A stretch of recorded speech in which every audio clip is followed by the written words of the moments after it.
Hey guys, welcome back to my channel. My name's Lucy. If you're new here, Lucy Lives. And today I'm going to go through everything I have in my gym bag. I asked a lot of questions about which equipment is good to use, why to use it, how to use it, when to use it. And I like equipment, I like gym equipment, I like using things. I don't just go in with my water bottle and my earphones. So I'm going to go through everything I use today. This is my gym bag. It's literally just like a My Protein duffel bag. Is that what they're called? Duffel bags? Over the past couple of years, I've had a few gym bags, but this one is just big enough to hold everything basically. Now, I haven't actually gone through this bag in a long time, so I think there's actually some stuff in here that I don't use and I don't need. Okay, number one, and most importantly, I would say most importantly, actually, I don't know, not most importantly for everyone, but I absolutely love my belt. I wouldn't do barbell squats and I wouldn't do deadlifts without my belt. I absolutely love it to pieces. I also use it for overhead press. I used to use it for bench press. I know that's a bit of a funny one, but it can be common for powerlifters to use a belt when they bench press, and for some people it really helps. I use the 13mm, the thickest one I'm pretty sure, Strength Shop lever belt. Now, the reason why I have a lever belt is because I prefer to just flick it on and off, as opposed to a prong belt where it takes longer to put on and it is more difficult to take off sometimes, especially if you like it quite tight. The disadvantages to a belt like this is that people don't like that you can't adjust it on the fly. So you need a screwdriver to adjust it. You just unscrew these bits and then move it along, up or down.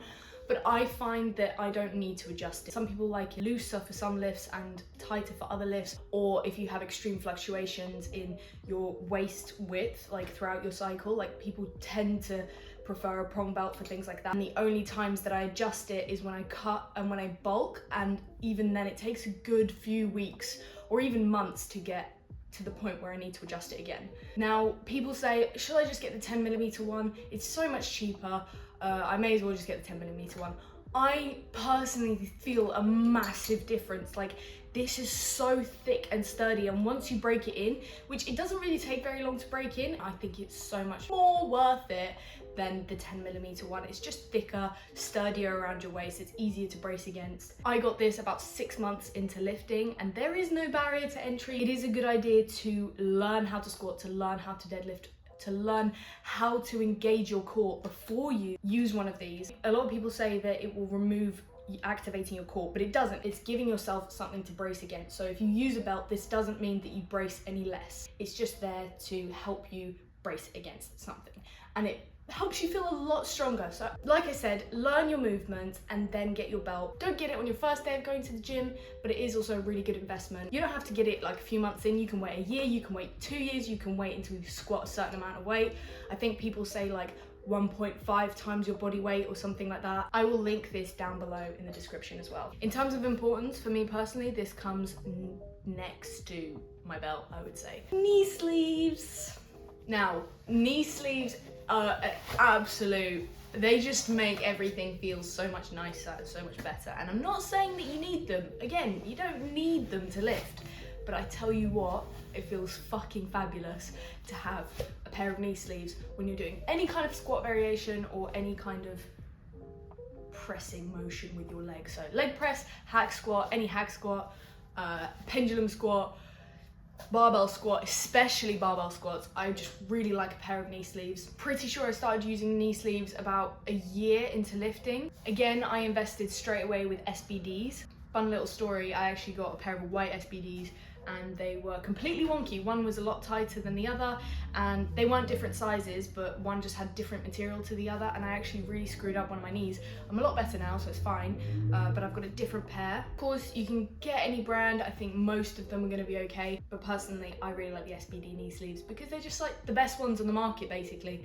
Again, buy nice, pay twice. Make sure you wash them because they smell real bad. Some people only put these on for their top set or something like that, so they warm up to their top set or they warm up to their working sets without knee sleeves, and then they put their knee sleeves on, which I don't think is necessarily a very good idea because you want your reps to feel consistent. So personally, what I do, if I'm doing barbell squats, I'll do a couple of sets with just the bar, and then I put my knee sleeves in, and then I do another set with the bar, and then I carry on my warm-ups with my knee sleeves on. In terms of wearing your knee sleeves, I think wearing them all the time for all of my squatting movements is a good idea. I can squat without them. It just feels a lot better to have the warmth and the compression around my knee joint when I squat. It feels a lot nicer, and they're just it's like a cuddle around your knee every time you squat. So I would suggest it. Again, I'll link these in the description down below. What else have we got in here? Oh my days. Okay, squat shoes. I haven't worn these in a long time. I wore these a lot when I first started lifting. The reason why I haven't worn them in a long... Oh my goodness, the doorbell. Who is that and what is that? I hate it when I'm home alone and the doorbell rings. It literally freaks me out so much. Okay. I have no idea what the fuck this is, by the way. As I was saying, squat shoes, really helpful when you squat, obviously. These cost me about £85 and I can't exactly remember which one they are, but I will link them down below and I'll put a name up here. These are too narrow here. I can't spread my toes. They squeeze my toes in way too much. And when I'm squatting, I want my toes to be as free as possible. So I don't like squatting barefoot, but I squat in a pair of Vans that are half a size too big for me. And if I barbell squat, I will always use these because barbell squatting, I have the worst leverages for squatting ever. I've got the longest femurs and the shortest torso, so I will use these to help me. However, when I'm like doing hack squats or any other squat variation, I just use my Vans because I'm mobile enough to hit depth enough, and these squeeze my toes in way too much. So it's a shame because they're more or less brand new. They're just a pair of squat shoes really, but yeah, just too narrow on the toe. You can honestly use these day one of lifting. If you have bad leverages for squatting, if you struggle to hit depth, this may be your answer. If you're wearing a pair of squat shoes and you're still not hitting depth, there's definitely something wrong with the way you're squatting because everyone can hit depth, all right? Okay. I mean, who really cares if you're hitting depth if you're not like powerlifting? I personally care. If I'm gonna barbell squat, I definitely want to hit depth. If I don't hit depth, I'm like, nah, that doesn't count, and I don't count the breadth. But each to their own, all right? I have a pair of old Vans in my gym bag, and these were my Vans for like 2 years. I wore them every single day. As you can see, they are completely ruined. Look at that.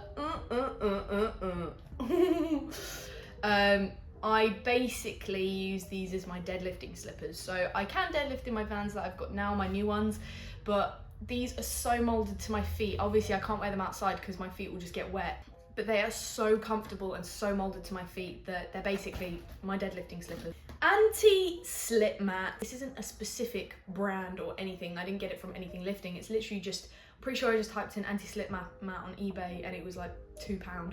If your benches are slippery at your gym, you will be surprised how much this makes a difference. I would say this is more important than you think. Next up, bands. I mean, I've got two different kinds of bands, a thicker one and a thinner one. I use this for warming up, for pull-ups, and then this when I do pull-ups. I do pull-ups once in a blue moon. I hate pull-ups, hate the way they feel, so I don't often do them, but they're in my bag just in case. Wow, next up, straps. Now, I've actually got two pairs of straps. I like to use these kinds of straps, the ones that thread through. So, hold on, this is what they look like, and they've got a little loop.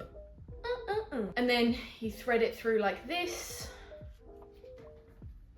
And then when you have it on, that needs to be going in the direction of your thumb on both hands, all right? That's just how, just a quick little tutorial. Don't know why I showed you, because you probably know, but if you don't, that's how you use them. Now, in terms of brands, you can kind of get any, I guess, but I don't like the ones with pads. That feels like there's too much going on. For the longest time, I used Iron Mind straps. They're great. I mean, they'll last you forever, to be honest with you, but they are really rough. Like, I have always found them very rough on the skin. And then I was gifted a pair of Alico ones. I don't know how much these cost. They were literally just a present from a friend. These are so much softer, and these are literally by far the best straps I've ever used. They feel like they're one with my skin. They don't hurt my hands at all. But yeah, both really durable. These are my main pair. These are the ones that I like to use. And then these ones, I just have as spares in my bag. God forbid I ever lose these ones. I really hope I never do. Claw clip. I've been looking for this. A squash tampon that I 100% cannot use because that is definitely not sanitary any longer. A tissue, you know, just in case, guys. And some deodorant. Oh, there is actually some left in there. Last time I tried to use this at the gym, there was none left in there.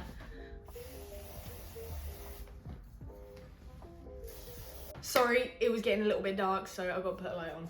Having little things like lip balm or hair bubbles, stuff like that, just laying around your bag is kind of helpful. They always kind of handy because I'm like, oh, I want to put my hair up. Oh, I forgot my hairband at home, so I know I've got one in my bag. Or, oh, my lips are feeling super dry and that's all I can think about, but I just want to squat, but all I can think about is the fact I've got crusty lips, so I've got my lip balm in my bag. Same with sweaty armpits, just use the deodorant, you know?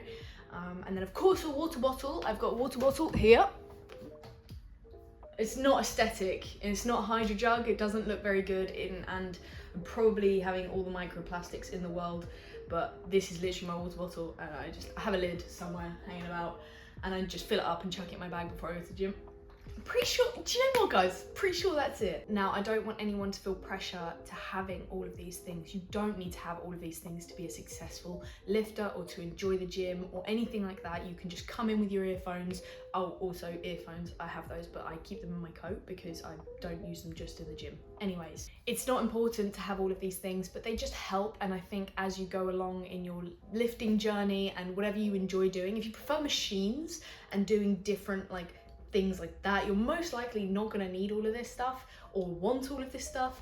But I think as you go along, you just collect bits and bobs and these just help, and it's just nice to use things, and it's nice to feel more comfortable or more efficient in your lifts when you have more equipment. So that is just what I have. I don't use all of it all of the time. I go through phases, so it's really up to you. I will link absolutely everything in the description below, including this gross bag. It smells really bad.